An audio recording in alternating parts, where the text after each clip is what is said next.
آپ غور کریں کہ حضور ایک گلی سے گزرے تو پوچھا یہ اونچا مکان کس کا ہے؟ یا رسول اللہ فلاں صحابی کا۔ حضور بولے نہیں، غلاموں کو کہاں ضرورت پیش آتی ہے کہ آقا بول کے بتائیں۔ حضور بولے نہیں، بات کوئی نہیں کی، خاموشی سے تشریف لے گئے۔ وہ صحابی گھر آئے تو ان کے گلی کے دوستوں نے، دیگر صحابہ نے انہیں بتایا کہ محبوب آئے تھے۔ وہ تیرا بلند و بالا عالی شان گھر دیکھا حضور نے تو پسند نہیں فرمایا،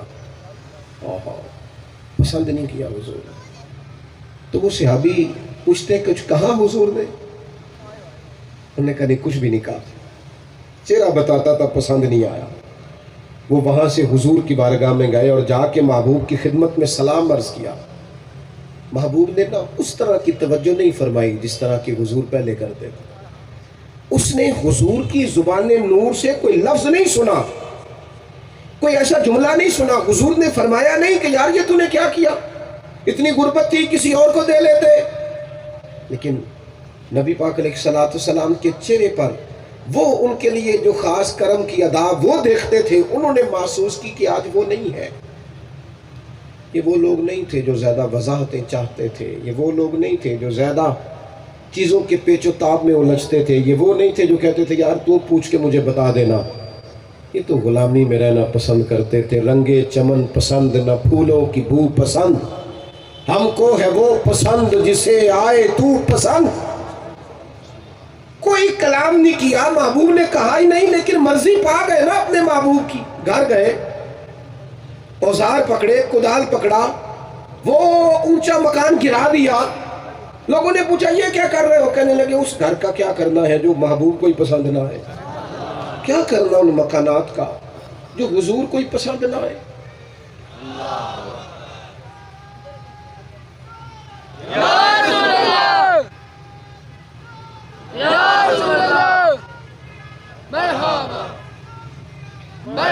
آپ غور فرمائیے گا، گرا دیا۔ اب وہ آج کل کی طرح کا کوئی خادم ہوتا تو وہ جا کے بتاتا دیکھو جی آپ کو پسند نہیں آیا تھا میں نے گرا دیا۔ گرا کے نہ تو بتانے نہیں گئے حضور کو، گرا دیا تو گرا دیا، بتانے نہیں گئے، وہاں جا کے اپنے آپ کو پیش نہیں کیا۔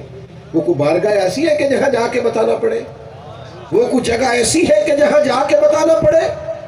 لباں تے مورا لگیاں بولن دی جاچ ہی بھول گئی، اتھے زبانہ تائیں کھولن دی جاچ بھول گئی، جا کے مدینے اتھرو میرے سوال بن گئے۔ کو بولنے کی جگہ ہے جہاں بندہ بول سکے، بات کر سکے، کوئی کلام نہیں، گرا دیا۔ حضور کچھ دنوں کے بعد وہاں سے گزرے، کچھ دنوں کے بعد، اور لوگوں سے پوچھا کہ یہاں تو بڑا بلند مکان تھا فلاں آدمی کا، اب وہ کہاں گیا؟ تو غلاموں نے عرض کی حضور آپ گزرے تھے نا، آپ کو پسند نہیں نہ آیا، پھر وہ آپ کی خدمت میں گئے تو محسوس کر آئے کہ کریم کو نہیں اچھا لگا، قربان جائے۔ حضور سید عالم نے وہیں کھڑے کھڑے ہاتھ اٹھائے، کہا اے اللہ اس پر رحمت فرما، اے اللہ اس غلام پر رحمت فرما، اے اللہ اس پر کرم فرما۔ او سنگیو، اس رنگ کو سمجھتے ہو کہ وہ موجود ہی نہیں ہے، وہ وہاں سامنے موجود ہی نہیں ہے جن کے لیے دعا ہو رہی ہے۔ اور دعا کون کر رہا ہے؟ اجابت کا جوڑا، عنایت کا صحرا، دلہن بن کے نکلی دعائے محمد، اور اجابت نے جھک کر گلے سے لگایا بڑی ناز سے جب دعائے محمد، کیونکہ خدا کی رضا چاہتے ہیں تو عالم خدا چاہتا ہے رضائے محمد صلی اللہ علیہ وسلم۔ اگر چاہتے ہو نا یہ والی دعائیں ملے رسول پاک کی، یہ والا کرم نصیب ہو، تو پھر سمجھ جاؤ رب رسول کی مرضی کیا ہے، پھر غور کرو کہ حضور پسند کیا کرتے ہیں، پھر اس پر توجہ کرو کہ وہ چاہتے کیا ہے اپنے غلاموں سے، وہ کس طرح کا اپنے غلام کو سجا ہوا، سمرا ہوا، نکھرا ہوا دیکھنا چاہتے ہیں۔ زندگیاں ہماری بیت جاتی ہیں لوگوں کو راضی کرنے میں۔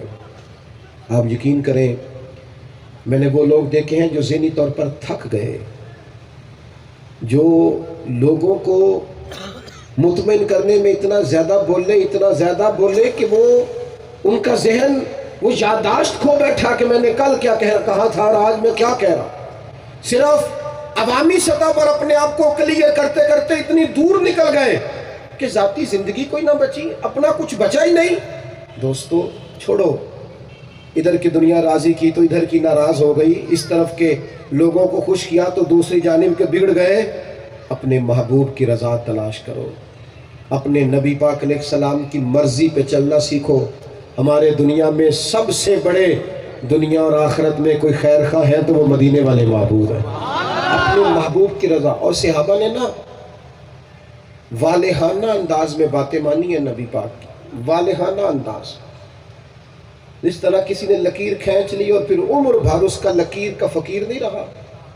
کسی نے کچھ طے کر لیا تو پھر ساری زندگی اس پر زندگی گزار نہیں دی۔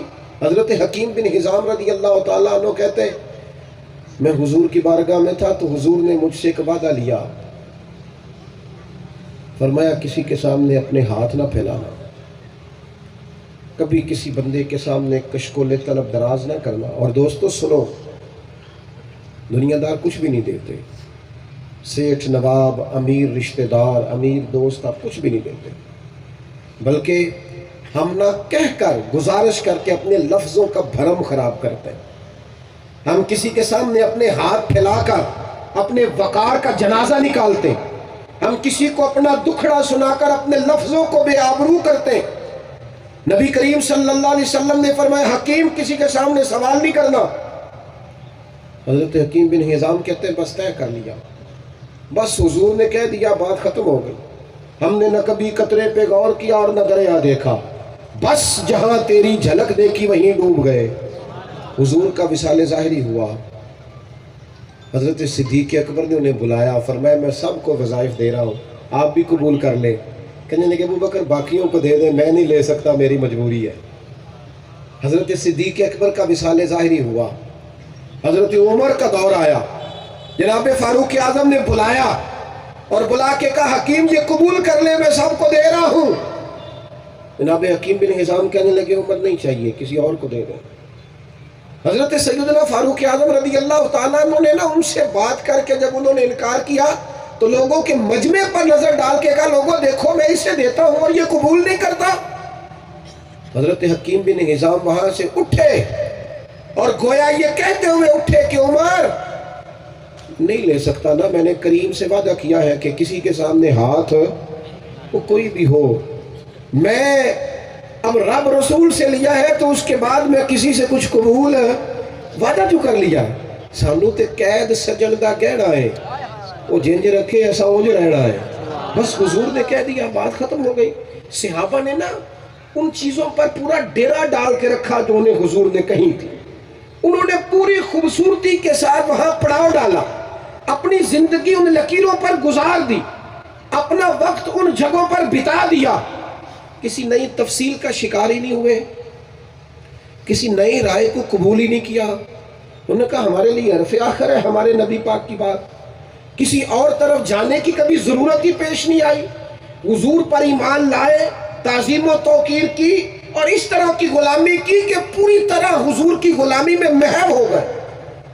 میں اور آپ دو کشتیوں کے مسافر ہیں، ہم دنیا داری بھی ساری کرنا چاہتے ہیں، جدت بھی ساری اوڑھنا چاہتے ہیں، ہم جو نیا رواج آتا ہے وہ اختیار بھی سارا کرنا چاہتے ہیں، لیکن تکلیف کی بات یہ ہے کہ ہم بے سکون رہتے ہیں، پریشان رہتے ہیں، کیونکہ اوپر سے ہم بھاگ بھاگ کے دنیا اختیار کرتے ہیں اور ہمارے من کے اندر حضور کا غلام بیٹھا ہے، وہ ہمیں بار بار آواز دیتا ہے نہیں واپس آ، تیرا گھر تو کوئی اور ہے، تو واپس آ، تیری جگہ تو کوئی اور ہے، تو کہاں جا رہا ہے، تیرا مقام تو کوئی اور، تو لوٹ آ، تیرے لیے تو اللہ رسول کی بارگاہ میں انعام کچھ اور ہے۔